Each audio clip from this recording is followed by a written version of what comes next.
crust, the first thing we're going to do is we're going to put flour in the bowl and a little bit of salt. Then we're just gonna whisk that together real quick.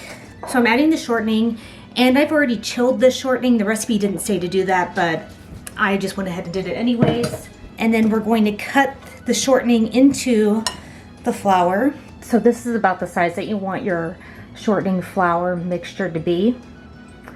Okay, so now we're going to add anywhere from 4 to 5 tablespoons of ice cold water. So I'm just gonna start with 3 and then see how it looks. And you don't want to add too much water. You just want to get it moist enough so that it will stick together, but not too moist or it will make the crust tough. So here's my third one.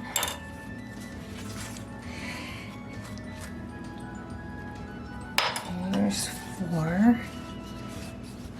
And I'm just getting in here with my hands to kind of get a feel for how well the dough is sticking together, and I think I do need just a little bit more water, so I think I'm going to go with the 5 tablespoons.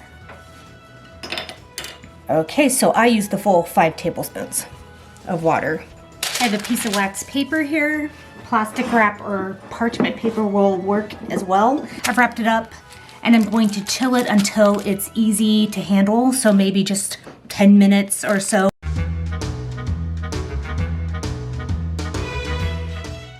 All right, I'm just rolling out half the crust for the bottom crust. And the top half is still wrapped up in the fridge. So you just want to keep that cold. And like I said before, this recipe is probably not for a deep dish pie dish. And just tuck the edges under. And I'm not going to flute it because we're adding a top crust. So one important note about the pie crust, when you're not working with it, keep it in the fridge and keep it cold. That'll help keep it flaky. Make sure you use a pie plate that won't crack when it goes from a cold environment into a hot environment.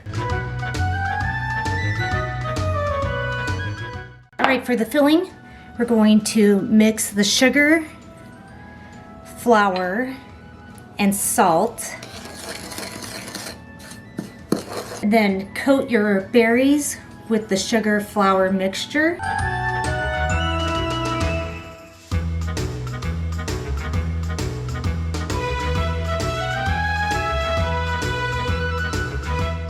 Okay, and then just roll out your top crust like how we rolled out the bottom crust. All right, so carefully put your top crust onto your bottom crust and then pinch the top and bottom crust together. You might have some overhang, so just tuck that in.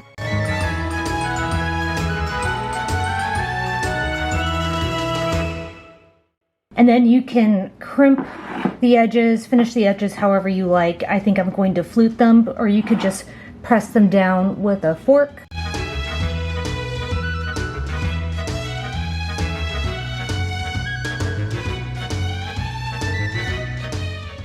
Next thing you're going to do is just cut some slits in the top so that the steam has somewhere to go.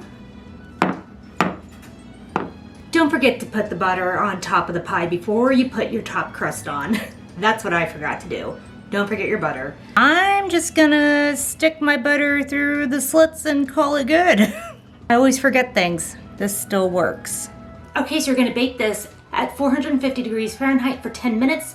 Then you're going to turn the temperature down to 350 degrees Fahrenheit and bake it for an additional 30 minutes. Dan, look what I made. You made a pie. I made a blackberry pie. Wow. I love blackberry pie. So I got this recipe from this Better Homes and Gardens cookbook. This was last copyright around 1950. And the recipe is actually just for a berry pie, so it leaves the option of berry up to you. I picked blackberry because it's blackberry season and we have a ton in our backyard, and so you're gonna be seeing some blackberry recipes. So Dan really likes a good blackberry pie, and I hope this is it. And the crust just has shortening in it, not butter, which is, I typically make a pie crust that has shortening and butter in it, and this one's just shortening, so we'll see how it turns out.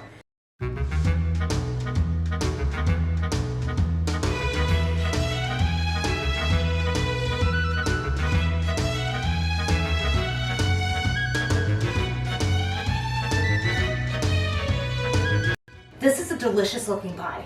Yeah, it holds its shape really well. Yeah, it hasn't been in the fridge for very long, so it hasn't had a whole lot of time to chill. But let's taste it and see how it turns out. You got a big piece. That's a pretty good pie. That is some good pie. You know what I think about this recipe more so than other blackberry pies I've had? Is you can actually taste more of the blackberry flavoring in this. It doesn't taste like loaded down sugar. Yeah, no, that tartness comes through, but So appearance, beautiful pie, beautiful classic looking pie. The texture is what you would imagine a berry pie to be like. A typical texture, not gummy, holds its shape perfectly. This recipe gave you the option of using either cornstarch or flour for the thickener. I opted for the flour. And this was, pretty simple, straightforward pie to put together. Yeah. This was worth the time and effort that it took to make. So I would definitely make this again.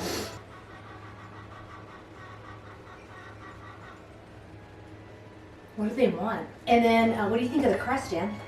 It's good. It's flaky and it browned really nice, and it's not doughy. Our crust is really flaky. Tastes excellent.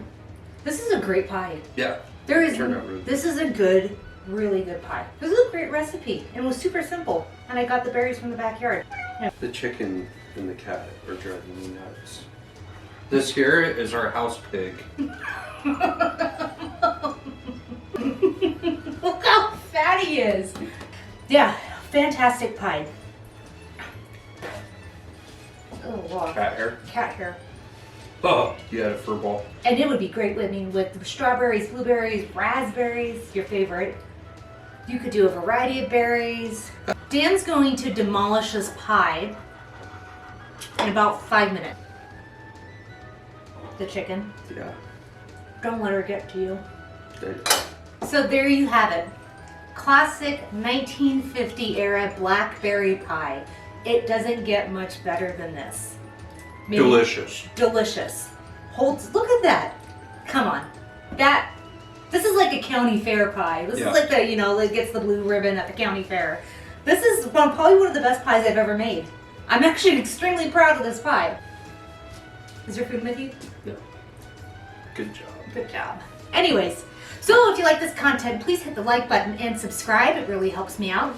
And please let me know what type of berry pie is your favorite pie. Dan's is raspberry. I like all types of pie. What do you like? What kind of berry would you use for your pie? And what do you top your pie with? Do you just go naked like we did right now? That sounds weird. You're always laughing in my videos like a creep. Well, we hope to see you in the next video. Goodbye, everybody. Bye.